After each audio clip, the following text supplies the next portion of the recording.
৩৫তম বর্ষের দুর্গাপুজোয় আত্মশুদ্ধির থিম তুলে ধরে চমক দিতে চলেছে গঙ্গারামপুরের ঐতিহ্যবাহী নাট্য সংসদ ক্লাব। জেলার বিগ বাজেটের পুজোগুলির মধ্যে অন্যতম এই ক্লাব সারা বছর সমাজসেবামূলক কাজকর্মের পাশাপাশি প্রতি বছর দুর্গাপুজোয় নতুনত্ব থিম তুলে ধরে গঙ্গারামপুর সহ গোটা জেলাবাসীর নজর কাড়ে এই ক্লাব। প্রতিবারই সেরা শিরোপার তালিকায় উঠে আসে নাট্য সংসদ ক্লাব।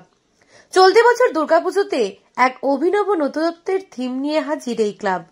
৩৫তম বর্ষে এবার তাদের থিম আত্মশুদ্ধি, অর্থাৎ মানুষের আত্মার যে শুদ্ধিকরণ, সেই প্রক্রিয়াকেই দুর্গাপুজোয় থিমের মাধ্যমে তুলে ধরে নজর কাটতে চাইছে ক্লাব কর্তৃপক্ষ। এ বিষয়ে ক্লাব উদ্যোক্তাদের মতে ৩৫তম বর্ষে তারা সকলকে বোঝাতে চান যে আমাদের চলার জীবনে সমাজ কুলসিত হচ্ছে বিভিন্নভাবে। আমাদের নাট্য সংসদে এবার ৩৫তম বর্ষের পুজো। আমাদের এবার থিমের নাম হচ্ছে আত্মশুদ্ধি, মানে সেলফ পিউরিফিকেশন। আমরা যে মণ্ডপটা বানিয়েছি সেখানে মানব জীবনের 4টে স্তর, সেটা হচ্ছে আত্মা, দেহ, বুদ্ধি এবং মন। এই 4টাকে পিউরিফাই করলে, পরিশোধন করলে তবেই আমরা পরম ব্রহ্মের সাক্ষাৎ পাই। সেরকমই আমরা মণ্ডপটা বানিয়েছি। 4টে আলাদা আলাদা ইনডোর। প্রথম ইনডোরটায় থাকবে একটা টিনের শিট, একদম মরচে ধরা, অর্থাৎ সেটা আমাদের দেহ। সেই দেহটাকে পিউরিফাই করতে হবে। উপর দিকে কিছু যোগা পশ্চার আছে, মানে যোগ সাধনার মাধ্যমে। তারপরেরটা হচ্ছে লাইব্রেরি, কারণ সেখান থেকে জ্ঞান পাওয়া যায়, জ্ঞান দিয়ে আমাদের বুদ্ধিটা পিউরিফাই হবে। আর তারপরে আছে আলোর কিছু কারসাজি, আলোর খেলা, সেটার মাধ্যমে, এবং পুরো ঘরটা কাঁচ দিয়ে তৈরি। তবে এক্ষেত্রে গঙ্গাজল ছিটিয়ে দিলেই সমাজের দৈহিক শক্তি ফিরে আসে। তবে শুধুমাত্র দৈহিক শক্তিতেই সঠিক সমাজ গঠন করা যাবে না।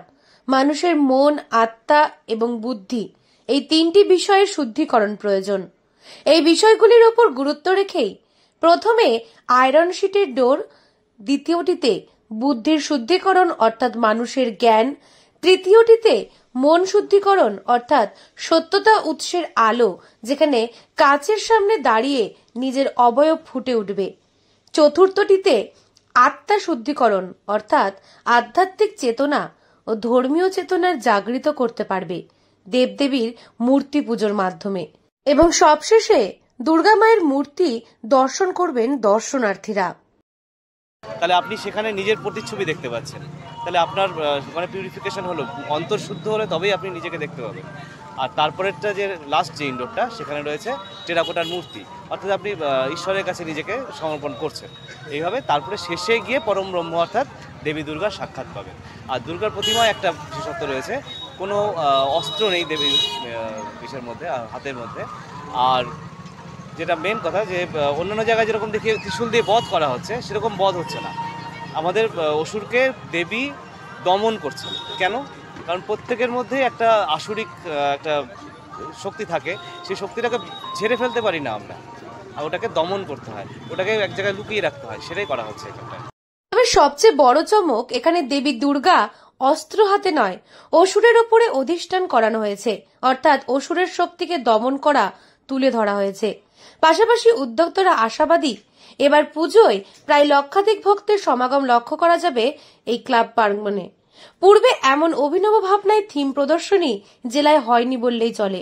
তবে এখন দেখার বিষয়, এবছর দুর্গাপুজোয় গঙ্গারামপুর নাট্য সংসদ মন জয় করতে পারে কিনা দর্শনার্থীদের। দক্ষিণ দিনাজপুর থেকে সুস্মিতা গোস্বামী রিপোর্ট, লোকাল 18 বাংলা।